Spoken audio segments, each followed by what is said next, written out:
The freshmen and sophomores on this team, it's only October, but do you like where they're at development-wise? Yeah, I do. I mean, you'll see a decent amount of them playing on Saturday. Yeah, I do. I think it's a really good class with a bright future. They work hard. They're good guys. They love football, and it's fun to coach them. So, yeah, I like where they're at right now, yep. You mentioned how it all comes down to 5 or 6 plays at the end of the game. What have you guys done this week to ensure those plays go? I mean, it's hard, Trevor. You just never know what those plays are going to be. It takes just one play, one guy to make a play that can turn a game, turn a season. We've had opportunities to do that, and we haven't been able to make those plays, or we've made mistakes on those plays. So we have to just keep coaching it, showing it on tape, showing the positives when they do make a play, and hopefully we get it right. I guess just related to Kevin's question, I know you guys have had a lot of injuries. Who, in your opinion, has done a really good job of having that next man up mentality on the team? There's been a lot of guys. I mean, there has been a ton of injuries. That's no excuse. Make sure I'm clear. Not making any excuses. It's just a fact, especially on defense. But, there's guys that have stepped in. I mean, we got some real tough guys. Max Tucker has stepped in. Ashton Cunningham. There's been defensive linemen that I think have done a good job. Owen McGowan has stepped up. So yeah, last week it was Robert Smith. Did a really nice job of stepping in and starting for the first time. So I think there's been some good examples that I'm probably missing. Dawson Pugh, has done a pretty good job with Skeet out. So yeah, there's a lot of guys that have stepped up. Coach, on the road, just what's the importance of getting off to a good start when both teams are trying to get off their seasons back on track? Yeah, I mean, it's important, but it's not the be-all and the end-all. We want to get off to a good start, but at the end of the day, it's a 60-minute game. So we have to do a good job. We've actually been able to get off to good starts. For us, it's the middle of the game, get up 14-0, next thing you know, it's a tie game. So, it's important to get off to a good start, no doubt about it. But every play is important. It's really hard to answer that question. It's a good question, but it's very difficult because there's not one play in the game that's more important than another play. Every single play is important in the game. Every play is a story unto itself, so we try to play it that way. Coach, as you know, BC hasn't won 8 games in 15 years. It's a real point of frustration for the fan base. Yeah. I know it's only your second year here, but is that like outside pressure something you use as motivation within the program, or is that something you try to shield your players and staff from as you build the team? No, I don't feel that. No, look, I'm a fan. I mean, I'm a fan of the Red Sox. I'm not. I'm sad that they lost last night, but I know they got another opportunity tonight. You know what I mean? So, I understand the fans. I've dealt with that a lot. There's always people bleed maroon and gold. I get it. But at the end of the day, we're doing everything we can to improve and get better, and we want to win. Nobody wants to win more than we do. I can't really help their frustration. We're just working hard to get better, and get on the right track. What's been the message to the team coming off last week as you get ready for Pitt? Just, again, the message to the team is, again, what I've said all along, one play at a time. It only takes one play to turn a game, to turn a season. We're right there. We're very close. Close isn't good enough. Back to the fans. We understand that. We're not trying to make any excuses. We haven't made those plays. We haven't been able to coach it correctly or make those plays. So, it's got to start at some point. Why not this week? We've got to go out there and do it. Pitt's a very good team. They play very hard, and we need to match that intensity and go see what happens.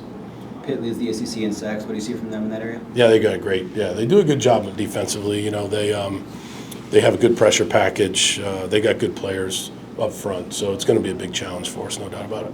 When it comes to penalties, I've seen coaches, Mike Elko and A&M just implemented a fine system, and money will go towards the coaching staff in a trip. Like, have you ever thought about anything like that, or is that just? No, I'm not fining guys. I'm not that concerned about penalties here. I know that there was penalties in the game. I've already said my piece on that. I think overall, really, penalties haven't been our problem. You know what I mean? It's been more turnovers or lack of takeaways, tackling.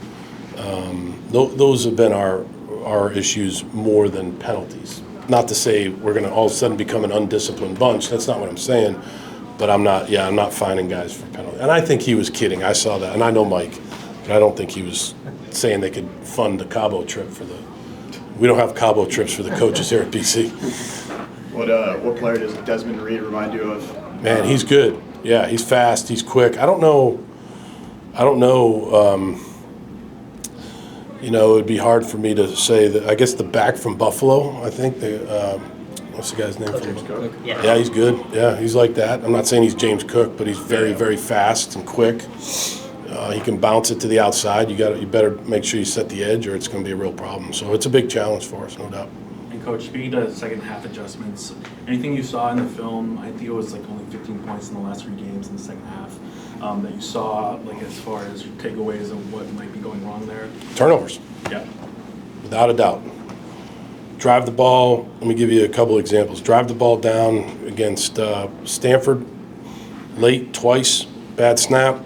Give them the ball, fumble on the 1 yard line, give them the ball. Go to Cal, we're backed up. We're trying to get the ball out of there, we throw an interception. We drive the ball down late against Cal, we throw an interception. I'm not blaming Dylan. Dylan has been, you know, instrumental in a lot of great plays.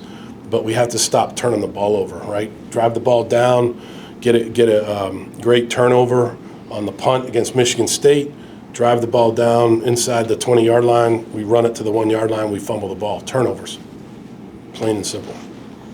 You mentioned consistency a lot. Who would you say have been your most consistent player so far this season?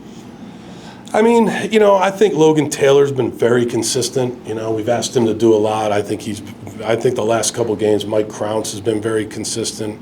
I think Doherty's been consistent.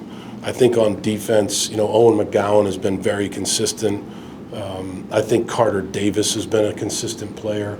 And there's more, you know, there's more. I think Luca Lombardo has been very consistent. But there's more, and I'm probably missing some. But, yeah, those are a few. Couple final ones here, guys? The return game, how much more can you expect out of them? And, you know, you had the 50, the return. Yeah. Out to the 50. How Calls much back. Yeah. For a illegal sign, fair catch Yeah. signal. But anyways, yeah, TJ brought a lot to it last week. He does a good job. He's only a freshman, so he's got to continue to improve. Punt returns, we'll see. You know, we got Ferris. See how he's doing. We got Cam Martinez, Lewis Bond can go back there. So yeah, the return game's big. You know, you're trying to get that, especially in the punt return game. You're trying to get that first down of the drive, and so it's a big part of the game, no doubt. They have a really good return unit. I think their kickoff return is averaging 32 yards a return. So we've got to do a great job covering too. One more here, guys? Any final ones? Good. Coach, Yeah, Matt. just a question on the ACC changing to more ACC games Yeah. and more Power 4 games. Just your thoughts on that? Yeah, I think that's good. I think it's a great thing. I think that's something that we're definitely for.